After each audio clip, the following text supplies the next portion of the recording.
ভালোবাসা প্রকাশ পাওয়ার পর সে জোর করে একটা ছেলের সাথে বিয়ে ঠিক করে। তোফাজ্জল যেহেতু প্রেম ঘটিত কারণে জড়াই পড়ছিল এবং প্রতিবাদ জানানোর পরে একদিনে তারা 3-4 বার মারা। আসসালামু আলাইকুম দর্শক মন্ডলী, আশা করি আপনারা সকলে অনেক ভালো আছেন। সমাজে অবহেলিত তোফাজ্জল, যেখানে আসমা আক্তার তানিয়া তার সেই ফুফাতো বোন সেই তোফাজ্জল সম্পর্কে যেভাবে ফেসবুকে স্ট্যাটাসের মাধ্যমে জানায়, তা সে ভাবি নিজে কোনো সময় চাইনি তোফাজ্জল সেই পাগল থেকে ভালো হোক।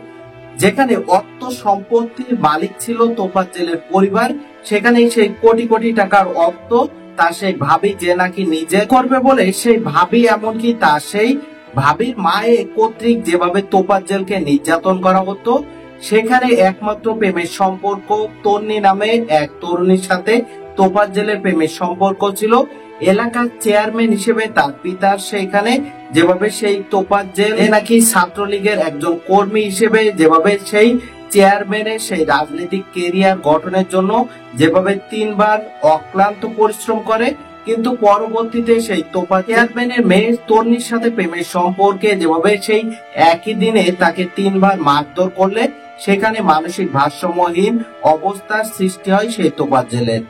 নিজে কতটা অবহেলিত, সারা জীবন কতটা কষ্ট পেয়েছে সেই তোফাজ্জল, সেই সম্পর্কে যেভাবে একের পর এক ভিডিও ক্লিপ উঠে আসছে, আপনাদের সামনে একটি ভিডিও ক্লিপ তুলে ধরি, মনোযোগ সহকারে দেখতে থাকুন। বরগুনার বাসিন্দা তোফাজ্জল যেভাবে হত্যার বিষয় নিয়ে ঢাকা বিশ্ববিদ্যালয় ফজলুল হক মুসলিম হলে সেখানে মোবাইল চোর সম্বোধন দিয়ে যেভাবে খাবার খাইয়ে তাকে পিটিয়ে হত্যা করে, এই ঢাকা বিশ্ববিদ্যালয়ে আঙ্গিনায় ঘোরাঘুরির মূল উদ্দেশ্য ছিল তোফাজ্জলের খাবার খাওয়া। সেখানে সেই শিক্ষিত তোফাজ্জল যেভাবে মার ধরে এমনকি পরিবারের মানুষকে হারিয়ে পাগল হয়ে গিয়েছিল, যার পরিপ্রেক্ষিতে তার পরিবারের মানুষ অবহেলায় এমনকি সেই অর্থ লোপাটের জন্য নিজের সেই আপন ভাবি এমনকি তার মায়ে মিলিত হয়ে যেভাবে তোফাজ্জলকে নির্যাতন করত। চলুন সেখানে স্থানীয় মানুষের তাদের যে প্রেমের সম্পর্ক নিয়ে তথ্য তুলে ধরেছে সেই কথা শুনে আসি, তারপর সে সম্পর্কে তথ্য জানাবো। ভালোবাসা প্রকাশ পাওয়ার পর সে জোর করে একটা ছেলের সাথে বিয়ে ঠিক করে। তোফাজ্জল যেহেতু প্রেম ঘটিত কারণে জড়াই পড়ছিল এবং প্রতিবাদ জানানোর পরে একদিনে তারা 3-4 বার মারা হয়। এখন মায়ের দূর করা হয়েছে, তারপর থেকেই সে ভারসাম্যহীন হয়ে গেছে। দীর্ঘ 2012 সাল থেকে ছাত্র দলের সাথে সংযুক্ত এবং এই তোফাজ্জল ভাই ছাত্রলীগের সাথে সংযুক্ত ছিল। তা মানে সে ছাত্রলীগের একজন নেতা ছিল, খুব ভালো ভালো মানের একজন নেতা ছিল, কিন্তু তার ওই যে পড়াশোনা চলাকালীন অবস্থায় কাঁঠালতলিতে সে পড়াশোনা করতো। এই জায়গা থেকে আমাদের সাবেক চেয়ারম্যান, মানে বর্তমান ওরে বলা ভুল হইবে, সাবেক চেয়ারম্যান শহীদুল ইসলামের মেয়ের সাথে তন্নির সাথে তার একটা সম্পর্ক হয়।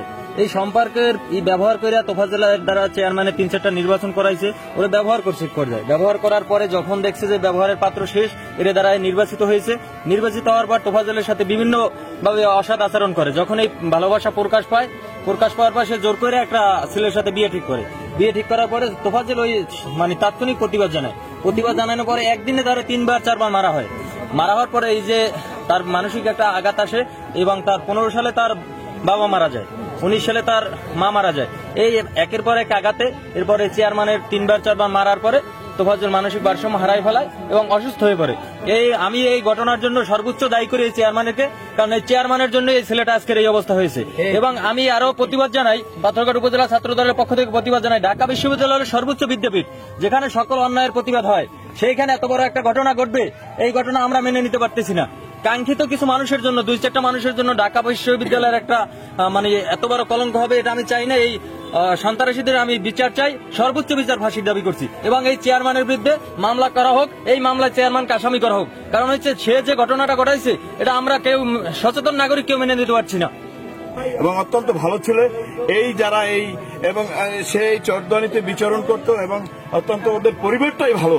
এবং ওই যে ফজলু ভাই ছিল অত্যন্ত চমৎকার মানুষ, ওর আব্বা আব্দুর রহমান এইখানে দীর্ঘদিন জুতার ব্যবসা করতেন, অত্যন্ত ভালো মানুষ ছিলেন।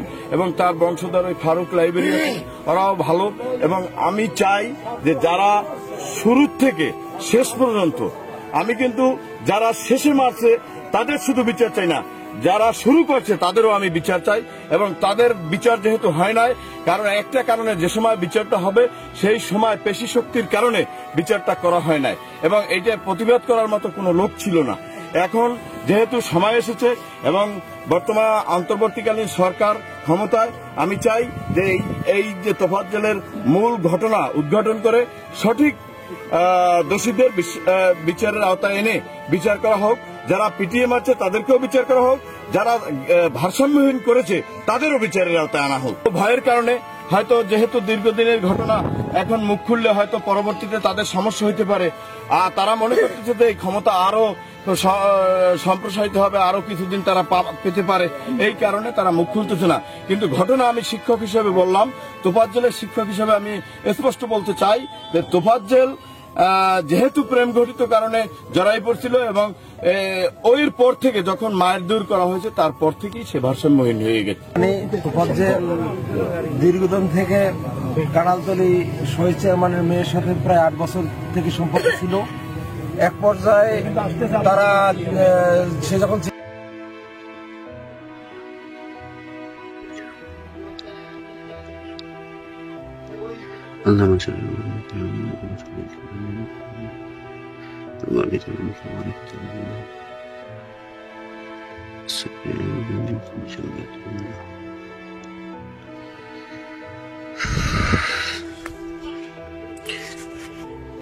হে আল্লাহ, তুমি আমার আব্বু আম্মু সহ পৃথিবীর সকলকে মাফ করিয়ে দিয়ে জান্নাতুল ফেরদৌস নসিব করো। হে আল্লাহ, এই যে একটা মাসুম বাচ্চার কবর, এই কবরকে স্মরণ রাখিয়ে বলি, হে আল্লাহ, তুমি আমাকে মাফ করিয়ে দিয়ে হেদায়েত নসিব করো। হে মহান আল্লাহ পাক রব্বুল আলামিন, তোমার জোহরের নামাজের পর শুধু এটাই বলতে চাই, তোমাকে না দেখে যেমন বিশ্বাস করে ভালোবাসি, তোমার ভয়ে কোনো অন্যায় কাজ করি না।